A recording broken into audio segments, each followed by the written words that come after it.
10 মিনিটে বানিয়ে ফেলুন ডালিয়ার খিচুড়ি। ওভেনটা অন করে একটা কড়াই বসিয়ে দিয়েছি, এর মধ্যে দিয়ে দিলাম ডালিয়া। শুকনো খোলায় ডালিয়াটা একটু ভেজে নেব। এখানে নিয়েছি পটল, গাজর, আলু, টমেটো, এগুলোকে ছোট ছোট টুকরো করে নিয়েছি, গোটা কাঁচা লঙ্কা। ডালিয়াটা ভাজা হয়ে গেছে, এবার আমি ধুয়ে নেব।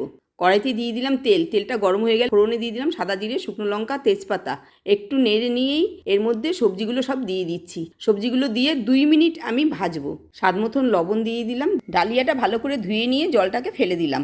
সবজিগুলো 2 মিনিট ভেজে নিয়ে এর মধ্যে দিয়ে দিচ্ছি 2টো কাঁচা লঙ্কা, হলুদ গুঁড়ো, জিরের গুঁড়ো, ধনের গুঁড়ো, লাল লঙ্কার গুঁড়ো। 10 সেকেন্ড নেড়ে নিয়ে এর মধ্যে দিয়ে দিচ্ছি কুচিয়ে রাখা টমেটো।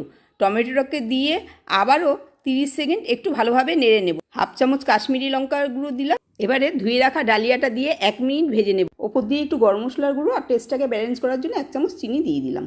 30 সেকেন্ড নেড়ে নিয়ে এর মধ্যে জল দিয়ে একটা ঢাকনা দিয়ে 5 মিনিট আমি এটা হতে দেবো। 5 মিনিট পরে একটু ঘি দিয়ে দিলাম। গ্যাসের ওভেনটা বন্ধ করে দিয়ে একটা ঢাকনা দিয়ে 2 মিনিটের জন্য আমি ঢেকে রাখছি। একটা প্লেটে নিয়ে ওপর দিয়ে একটু ভাজা মশলা ছড়িয়ে দিলাম আর পাঁপড় ভাজা দিয়ে গরম গরম আমি এটা পরিবেশন করব। ভিডিওটা আপনাদের কাছে কেমন লেগেছে? যদি ভালো লাগে লাইক, শেয়ার, কমেন্ট আর সাবস্ক্রাইব করার জন্য অনুরোধ রইল।